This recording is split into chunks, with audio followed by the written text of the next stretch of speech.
Hi, welcome back to my channel. पहले question solve करेंगे तो बहुत सारी बातें करनी है हमें। सबसे पहले क्वेश्चन सॉल्व करते हैं। तो क्वेश्चन है आपका, which of the following is not. सबसे पहला जो आपको ध्यान देना है, तब क्वेश्चन आगे रीड करती हूँ। One of the principles of scientific management as given by F.W. Taylor. पूछ रहा है आपसे नॉट, कौन सा इसमें से F.W. टेलर का प्रिंसिपल नहीं है।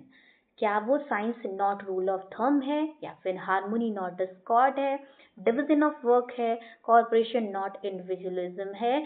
क्या आंसर है? आंसर आपको सामने स्क्रीन पे दिखाई दे रहा है। तो आंसर है डिवीजन ऑफ वर्क। तो खास क्या है इसमें, क्यों आप ये क्वेश्चन लेके आ रहे हो जब एग्जाम खत्म हो गया है? ऐसे आपके मन में बहुत सारे क्वेश्चन होंगे। तो चलिए, थोड़ा मैं एक्सप्लेन भी करूंगी, लेकिन थोड़ी सी पहले एक चीज बताती हूँ आपको। आपने अभी कब एग्जाम दिया है? अभी जस्ट दिया है एग्जाम ऑन 25 जून। ठीक है, तो और जितने भी और सब्जेक्ट के एग्जाम, जैसे इस दिन आई थिंक, अगर मैं सही हूँ तो इस दिन लॉ का पेपर था, इन्वायरमेंटल साइंस का भी आई थिंक सो 25 जून को ही था, लेबर वेलफेयर का पेपर था। तो आपने देखा होगा अभी रिसेंट में जितने बच्चों ने लेबर वेलफेयर का पेपर दिया है, देखा होगा F.W. टेलर से बहुत सारे क्वेश्चंस भी आए थे। ठीक है, चेस्टर बर्नार्ड, जो मैंने क्वेश्चंस कराए भी, आपको कई बार बताया भी था।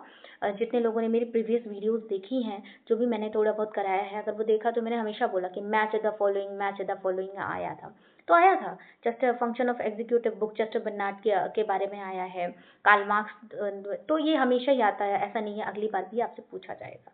ठीक है, तो बच्चों ने क्या, अभी रिसेंट में आपने एक गलती की होगी, और जितने लोगों ने ये की है और वो लॉयल हैं, तो वो मेरे से कनेक्ट कर सकते हैं और एक्सेप्ट भी करेंगे। हाँ, ये सच है कि आपको ना एग्जाम में, स्पेशली इन एग्जाम, आपको ये दिखाई नहीं दिया होगा, आपने ये ध्यान नहीं दिया होगा। होता है जनरली ऐसे ऑप्शन बना देते हैं ए, बी और डी।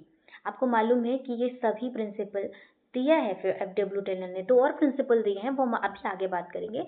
तो आप क्या तुरंत एक्साइट होके खुश हो जाते हो और ए, बी, डी पे, और जहाँ सी और लिखा रहेगा सी ओनली, आप उसको मार्क नहीं करते हैं, तो गड़बड़ हो जाती है आपसे, यहीं पे गड़बड़ होती है। ठीक है, तो आपको अब जो गलतियां हो गई सो हो गई, अगले में आपको ये गलती बिल्कुल भी नहीं करनी है, और मैं ऐसी छोटी मोटी कोशिश करती रहूंगी। ठीक है, तो अब थोड़ी सी बात करते हैं कि इसका आंसर आपको पता चल गया, तो ये गलती अब आपको बिल्कुल भी नहीं करनी है। थोड़ा सा एक्सप्लेनेशन देखते हैं, देन बातें कंटिन्यू करेंगे। सिर्फ बातें नहीं करनी है, हमें पढ़ाई भी करनी है। ठीक है, तो चलो आगे बढ़ते हैं और इसका एक्सप्लेनेशन थोड़ा सा देखते हैं। F.W. टेलर ने, मैंने अभी बताया आपको, कितने प्रिंसिपल दिए थे। तो कितने प्रिंसिपल दिए थे आपको? 5 प्रिंसिपल्स दिए थे। ठीक है, ऑफ साइंटिफिक मैनेजमेंट। तो पहला एक, मतलब इस क्वेश्चन से पर्टिकुलरली, मैं ऐसे क्वेश्चंस मैंने कुछ प्लान किया हुआ है, तो मैं ऐसे क्वेश्चंस को एक ज़्यादा नहीं, एक क्वेश्चन को ऐसे एक्सप्लेन करने की कोशिश करूंगी, और आपको ये बताने की कोशिश करूंगी कि अभी जो एक क्वेश्चन है उससे अगली बार किस तरीके से क्वेश्चन पूछा जा सकता है, या एक क्वेश्चन में से कितनी पॉसिबल क्वेश्चन बन सकते हैं। तो जैसे अभी आपसे ये पूछा हुआ है ना, तो अभी आपसे ये भी तो अगली बार पूछा जा सकता है, साइंटिफिक मैनेजमेंट किससे रिलेटेड है। F.W. टेलर तो फेयोल ऐड कर देगा, जो है, और दो तीन नाम ऐड कर देगा, कार्ल मार्क्स भी ऐड कर सकता है, कुछ भी ऐड कर सकता है। ठीक है, तो यहाँ पे हम बात कर रहे हैं F.W. टेलर की। तो इन्होंने 5 प्रिंसिपल दिए हैं, science not rule of thumb. ठीक है, क्या है? Replace traditional method with scientifically proven technique. ये साइंस, ठीक है, साइंस ही ज़्यादा है, साइंटिफिक मैनेजमेंट पे बिलीव था F.W. टेलर का, कि भैया ट्रेडिशनल मेथड्स को हटाओ, नए नई चीज़ें करो। ठीक है, जिससे प्रोडक्शन इन्हांस हो, ज़्यादा बेस्ड इनका क्या था, प्रोडक्टिविटी बढ़े, प्रोडक्टिविटी बढ़े। पहली बात तो क्लासिकल, जितने भी क्लासिकल थिंकर थे, उनका ह्यूमन बीइंग पे, या न्यू क्लासिकल में भी उतना ह्यूमन रिलेशन पे उनका फोकस नहीं होता था। जो आज का टाइम है हमारा, ऐसा नहीं था, शुरू से नहीं था। अगर मैं 1800 से टाइम से जब बात करूँ, जो हम पढ़ते हैं, ऐसा पहले नहीं था। धीरे धीरे चेंज, आपको पता है ना, चेंज धीरे धीरे धीरे धीरे आता है। ठीक है, तो क्या था कि उनका ह्यूमन रिलेशन से कोई लेना देना नहीं था, उनका था कि भैया प्रोडक्टिविटी इन्हांस होनी चाहिए, अब वो कैसे भी हो। ठीक है, अब दूसरा पॉइंट देखते हैं, harmony not Discord, encourage corporation between work management rather than conflict. भैया कॉन्फ्लिक्ट को बढ़ावा मत दो, कॉर्पोरेशन रखो इन लोगों के बीच में। कहते हैं ना, तालमेल बैठा के रखो, नहीं तो फिर दिक्कत होगी, तो कॉन्फ्लिक्ट क्रिएट होगा, फिर काम नहीं होगा, तो फिर क्या होगा, एट द एंड जाके प्रोडक्टिविटी रिड्यूस होगी। ठीक है, तो इनका ये था। दूसरा प्रिंसिपल ये कहता है। तीसरा कहता है कॉर्पोरेशन नॉट इंडिविजुअल। अब ये आपको देखते ही समझ में आ रहा होगा कि भाई म्यूचुअल अंडरस्टैंडिंग के लिए काम करो, दोनों की मतलब जिससे इफिशियंसी बूस्ट हो। ऐसा नहीं कि आप सिंगल पे ही ध्यान दे रहे हैं, ऐसा नहीं होना चाहिए, ठीक है। डेवलपमेंट, अब चौथा है development of each worker to his greatest efficiency and prosperity, focus on training and development for optimal, which optimal performance चाहिए ना हमें, तो हमें क्या करना पड़ेगा, फोकस करना पड़ेगा उनकी ट्रेनिंग और डेवलपमेंट पे, कि उनको भाई कोई नई मशीन आई है तो उनको ये तो सिखाना ही पड़ेगा कि वो किस तरीके से काम कर रही है, कैसे काम होगा, ठीक है। Next, last but not least, उनका प्रिंसिपल जो है scientific selection and progressive development of employees, ठीक है। Choose the right people and train them properly, भैया ऐसे नहीं किसी को भी ले आओ, ठीक है। कि किसी, अब जैसे क्लासिक एग्जांपल, जैसे अब सचिन तेंदुलकर हो सकता हो गाना गाते हो, बाथरूम सिंगर हो, लेकिन अब उनसे हम इंडियन आइडल में तो गाना कह रहे हैं कि भैया आपको इंडियन आइडल में कॉम्पिटिट करना है, आपको जाना है, तो ऐसा नहीं हो सकता है। और मतलब वो क्रिकेट में जाए तो फिर क्रिकेट में तो उनको भगवान कहा जाता है हिंदुस्तान में क्रिकेट का, लेकिन अब वही चीज़ हम किसी और से कुछ करें तो भाई राइट पीपल को लेके आओ और उनको अप्रोप्रिएट जो जिस काम के लिए बने उनको सेलेक्ट करो और उनको ट्रेनिंग भी करो, ऐसा नहीं है कि उनको छोड़ दो ऐसे ही, वो ट्रेन करो, सॉरी प्रॉपरली उनको ट्रेन करो। चलिए, ये तो पांचों प्रिंसिपल हो गए, एक बार पांचों प्रिंसिपल को रिवाइज करते हैं।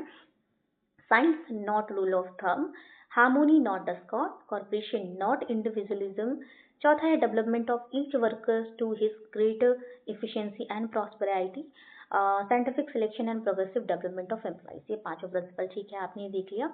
एक क्वेश्चन के लिए एक्सप्लेनेशन इतना मतलब टाइम बढ़ रहा है, लेकिन मैं आपको ये पहला है तो इसलिए आपको और अच्छे से समझाने की कोशिश कर रही हूँ, आप समझ जाओ। और जो सीरियस होंगे आई थिंक वो अभी तक इस वीडियो में बने होंगे।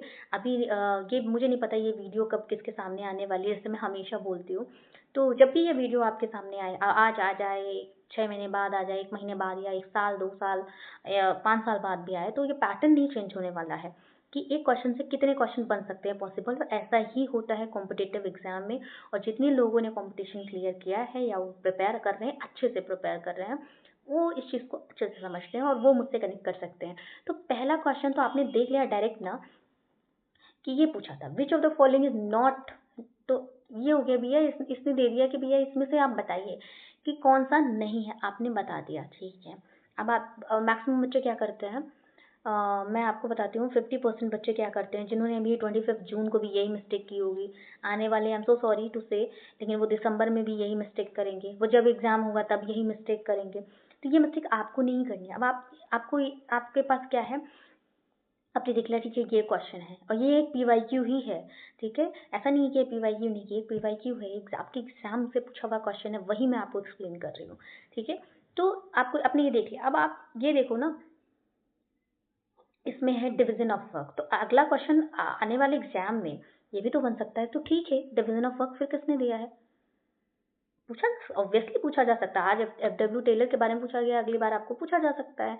आपको ये 3 दिखाई दे रहे हैं, बाकी के प्रिंसिपल भी तो पूछे जा सकते हैं, लिखा हुआ इनमें से आइडेंटिफाई करिए कि है या नहीं। तो यहाँ पे यूनिटी ऑफ कमांड भी तो आ सकता है, ऑब्वियसली आ सकता है। इसके लिए आपको क्या पढ़ना पड़ेगा, इसके लिए आपको पढ़ना पड़ेगा फेओल का प्रिंसिपल। तो आप समझ पा रहे हो, आपने ये कनेक्ट करना है कि भैया आज एफ टेलर है मेरे पीवाईक्यू में, ठीक है, अगली बार, सॉरी, एफ टेलर, ठीक है,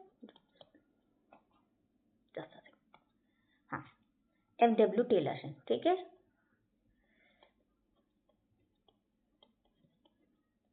टेलर टाइलर आप कुछ भी बोल सकते हैं।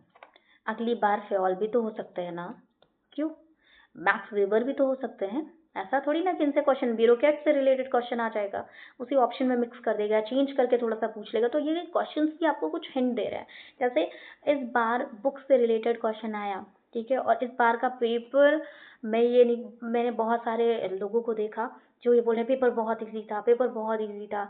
हाँ, ईजी था, उनके लिए ईजी था जिन्होंने बहुत ही डेप्थ में पढ़ाई करी है, क्योंकि बहुत सारे क्वेश्चन आपने, अगर जितने स्टूडेंट्स ने 25 जून को पेपर दिया है, वो ये चीज़ रियलाइज़ कर रहे होंगे कि प्रोसेस वाले क्वेश्चन बहुत आपको आ रहे थे, हमेशा से पूछे जाते, लेकिन इस बार कुछ ज़्यादा थे। एक्ट में भी क्वेश्चन आए तो सेक्शन से बहुत ज़्यादा क्वेश्चन पूछे गए हैं, ठीक है, सेक्शन से क्वेश्चन पूछे गए हैं, और मैच द कॉलम से क्वेश्चन पूछे गए हैं, तो उसको इन डेप्थ करके पूछ लिया गया। तो ये आपको हिंट दे रहा है कि आने वाले दिसंबर में आपको किस तरीके से तैयारी करनी है। बुक से भी रिलेटेड क्वेश्चन है, कुछ क्वेश्चन बहुत ही ईजी थे जो आप 1 सेकंड में मार्क कर सकते थे, विद इन अ सेकेंड आपको पता चल जाता कि हाँ यही आपका आंसर है, ठीक है।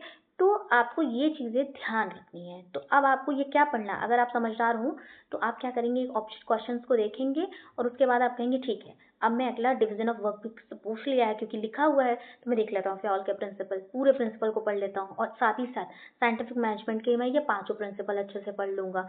और अच्छे से पढ़ना मतलब अच्छे से समझ जाना, अगर ये लैंग्वेज चेंज भी कर दें तो आप इस चीज़ को अच्छे से समझ जाएं, ठीक है।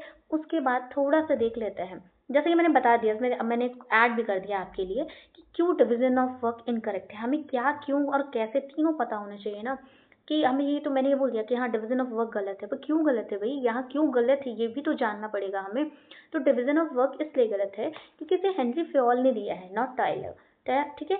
ये साइंटिफिक स्टडी पे फोकस करते थे, ठीक है, ये क्या करते थे, साइंटिफिक स्टडी पे फोकस करते थे। तो अगला क्वेश्चन ये भी तो बन सकता है, कौन है जो फोकस करता था साइंटिफिक स्टडी पे, और बहुत सारे ऑप्शन में नेम हो जाए आपको दिखाई देंगे, रॉबर्टोन भी दिखाई जा सकता है, टेल टाइलर भी दिखाया जा सकता है, चेस्टर एरविक बिन्नाट भी लिखा हुआ आ सकता है आपके पास, लिनियन गिलबर्ट आ सकता है, फ्रैंक लिनियन गिलबर्ट आ सकता है, ठीक है। और क्योंकि और task number not just job division पे उनका फोकस नहीं था, डिवीजन ऑफ वर्क पे फोकस, यूनिटी ऑफ कमांड, अभी 14 प्रिंसिपल आपको पढ़ने पड़ेंगे। ऐसे मैं क्वेश्चंस आपके सामने लेके आती रहूंगी, ठीक है, एक एक क्वेश्चन ही सॉल्व करेंगे, ज़्यादा नहीं, तो आपके लिए भी आसानी होगी। मैं अभी आपको ये पैटर्न समझाना चाह रही हूँ क्योंकि अब आपका एग्ज़ाम ख़त्म हुआ है और जितने लोग भी चाहते हैं कि नहीं अभी हम एग्ज़ाम देंगे, अच्छे से देंगे दिसंबर में, तो वो ऐसे इनिशियल स्टार्टिंग करें, क्वेश्चंस को देखें और समझने की कोशिश करें। ऐसे नहीं हो पाएगा, हवा में नहीं होता है कुछ भी, ठीक है।